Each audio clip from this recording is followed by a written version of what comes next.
स्वागत है the novel world में। यह वह जगह है जहां हर शब्द, हर वाक्य आपको एक नई दुनिया में ले जाता है, जहां कहानियां केवल सुनी नहीं जाती बल्कि महसूस की जाती हैं। इस सफ़र में अगर आपको हमारी कहानियां पसंद आएं तो चैनल को सब्सक्राइब करें और वीडियो को लाइक करना न भूलें।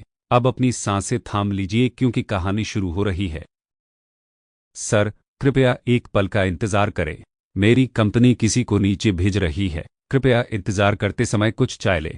गहरे समुद्र के गहने के प्रबंधक ने वेटिंग रूम में उसे उत्साह से एक कप चाय दी। अर्जुन वर्मा मुस्कुराई और सिर हिलाया। कोई बात नहीं, मैं बस यहाँ इंतज़ार करूँगा, कोई जल्दी नहीं। अर्जुन वर्मा ने वेटिंग रूम में खुद को सहज बना दिया, क्योंकि जब वह मध्यम आयु वर्ग के व्यक्ति के बारे में सोचता था तो वह मजाकिया महसूस करता था जिसे वह अभी मिला था। क्या विक्रेता अंदर है?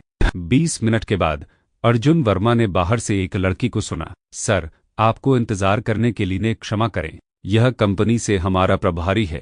तभी एक सुंदर लड़की जो पेशेवर पोशाक में थी ने प्रबंधक के पीछे पीछा किया, क्योंकि प्रबंधक ने उसे अर्जुन वर्मा से मिलवाया। नमस्ते। अर्जुन वर्मा खड़े होकर अपना हाथ बढ़ा। एह। अर्जुन वर्मा ने अपने सामने परिचित लड़की को देखा। उससे पहले की लड़की अर्जुन वर्मा को भी देखकर थोड़ी हैरान थी। अर्जुन वर्मा, उसने अपनी भौहें उठाईं और पूछा, अध्यक्ष लैन। अर्जुन वर्मा को यहाँ एक परिचित होने की उम्मीद नहीं थी। इसके अलावा वह स्कूल में एक वरिष्ठ थी, लैन किंग्यू। लैन किंग्यू वाराणसी विश्वविद्यालय में छात्र परिषद के उपाध्यक्ष थे। अर्जुन वर्मा उससे पहले कुछ समय पहले मिले थे। हालांकि लैन किंग्यू अर्जुन वर्मा की उम्मीद नहीं कर रहे थे कि वे विक्रेता बने जो प्रीमियम ग्रेड मोती बेचना चाहते थे। वह अर्जुन वर्मा के बारे में एक निष्पक्ष सा जानती थी। वह 1 साल का छात्र था और जब वह स्कूल में कुछ अंशकालिक नौकरियों की तलाश कर रहा था तब वे कुछ बार मिले थे। उसे याद था कि उसके सामने वह आदमी पूरे साल काम कर रहा था, यहाँ तक कि उसके स्कूल की छुट्टी के दौरान भी उन्होंने स्कूल में और स्कूल के बाहर भी भाग लिया। कुछ समय के लिए छात्र परिषद के उपाध्यक्ष के रूप में उन्होंने छात्रों के मामलों के क्लब के लिए अध्यक्ष भूमिका निभाई और स्कूल में अंशकालिक काम के लिए जिम्मेदार थे।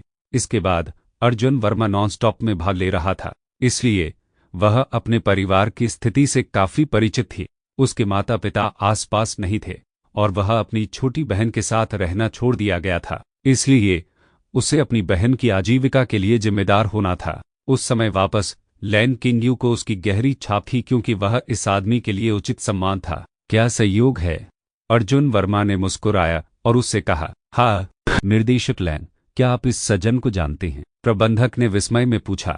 स्कूली साथी, लैन किंग्यू ने एक मुस्कान के साथ सिर हिलाया। प्रबंधक ने जल्दी से कहा, यह और भी बेहतर होगा निर्देशक लैन, आप दोनों एक सीट लेते हैं और मैं आपको कुछ पानी ले लूंगा।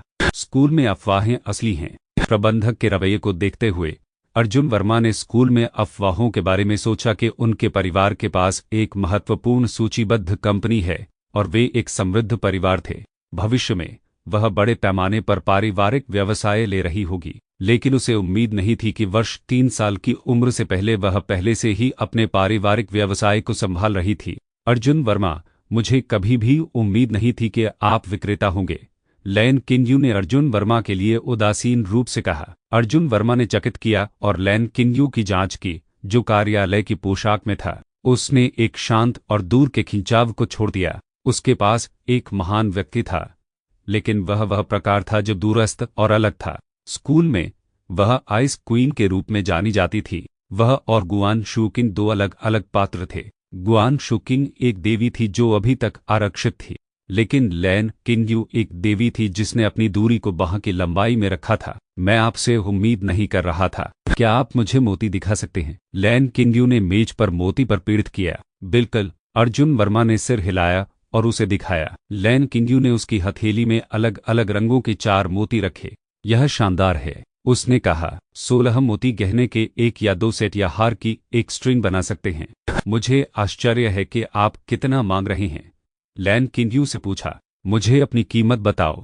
अर्जुन वर्मा मुस्कुराई और जवाब दिया। कैसे? एक के लिए $6 लाख के बारे में, लैन किंग्यू ने मुस्कुराहट के साथ पूछा। सौदा? अर्जुन वर्मा ने उच्च कीमत के लिए पूछे बिना सिर हिलाया, क्योंकि पर्ल के लिए $6 लाख पहले से ही एक उल्लेखनीय कीमत थी। 16 मोती उसे $96 मिलियन लाएंगे।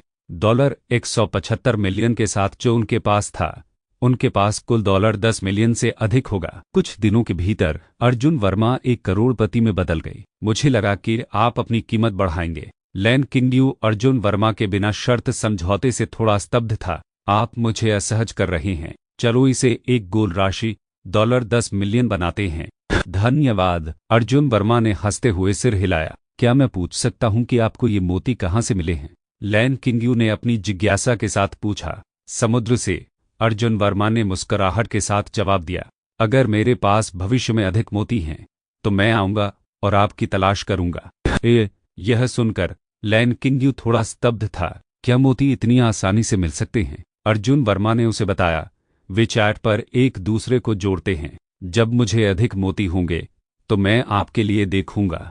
महान। लैन किंग्यू ने सिर हिलाया और मुस्कुराया। धन हस्तांतरित करने के लिए बैंक जाने दे। अर्जुन वर्मा ने सिर हिलाया और उसके बाद बाहर निकाला। ऑनलाइन बैंक ट्रांसफर के लिए अधिकतम सीमा 5 मिलियन पर निर्धारित की गई थी, इसलिए उन्हें इसके बजाय एक स्थानांतरण करने के लिए बैंक जाने की आवश्यकता थी। इससे पहले कि वे दरवाजे के माध्यम से बाहर निकल सकें, 3 किशोर गहरे समुद्र के गहने में चले गए। उनमें से 3 गर्मियों में औपचारिक कपड़े पहने हुए थे। जब उन्होंने अर्जुन वर्मा और लैन किंग्यू को देखा तो उन्होंने एक दूसरे के साथ कजों का आदान प्रदान किया। आगे मत करो और कोई शोर मत करो, अन्यथा मैं आप दोनों को मार दूंगा। अचानक उन तीनों ने काले हैंडगन को उनकी जेब से बाहर निकाल दिया। लैन किंग्यू और अर्जुन वर्मा तुरंत दंग रह गए क्योंकि वे उन पर भयावह रूप से देख रहे थे। अब स्टोर बंद करें, जल्दी करो, अन्यथा मैं आप दोनों को तुरंत मार दूंगा। उनमें से एक ने सेल्स गर्ल के सिर में से एक पर हैंडगन की ओर इशारा किया। उस सेल्स गर्ल ने अपने हाथों को चौंका दिया। दुकान में काउंटरों के पीछे के सभी सेल्सपर्सन और मैनेजर को एक भयावहता मिली। अब चिल्लाना बंद करो और दरवाजा बंद करो। अगर पुलिस यहाँ है तो जीवित रहने के बारे में मत सोचो। उस किशोर ने सभी पर क्रूरता से भौंक दिया। नहीं, मुझे मत मारो। सेल्स गर्ल दरवाजे पर चला गया और डर में कांपते हुए उसे बंद कर दिया। 6 सेल्स गर्ल और एक प्रबंधक को छोड़कर इस समय स्टोर में कोई अन्य ग्राहक नहीं थे। एक बार दरवाजा बंद होने के बाद बाहर के लोगों को दुकान में जो कुछ भी हुआ था उसका एक सीमित दृश्य था। फर्श पर नीचे स्क्वाट। जल्दी करो। अर्जुन वर्मा में अपनी बंदूक की ओर इशारा कर रहे डाकू ने सभी को चिल्लाया। अर्जुन वर्मा थोड़ा मूर्खतापूर्ण था क्योंकि उसे उम्मीद नहीं थी कि वह एक डकैती का सामना करेगा।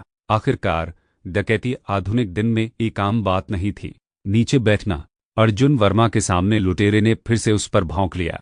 अर्जुन वर्मा ने चमकदार काले थूथन को देखा और नीचे गिरा दिया। लैन किंग्यू ने नीचे गिरा दिया और 3 लुटेरों को उसके चेहरे पर एक भयानक रूप से देखा। जल्दी, अब सभी गहने ले लो।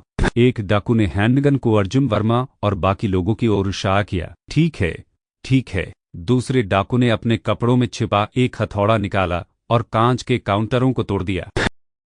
यह थी आज की कहानी। कहानी खत्म हुई है मगर इसका असर आपके दिल और दिमाग पर देर तक रहेगा। अगर आपको यह सफ़र अच्छा लगा तो चैनल को सब्सक्राइब करें और वीडियो को लाइक करना बिल्कुल न भूलें। और हाँ, हमारे साथ और गहराई से जुड़ने के लिए ज़रूर जुड़िए हमारे टेलीग्राम चैनल रुडुस म्यूजिक वर्ल्ड से। लिंक आपको डिस्क्रिप्शन में मिल जाएगा। हम फिर मिलेंगे एक नई और अनोखी कहानी के साथ।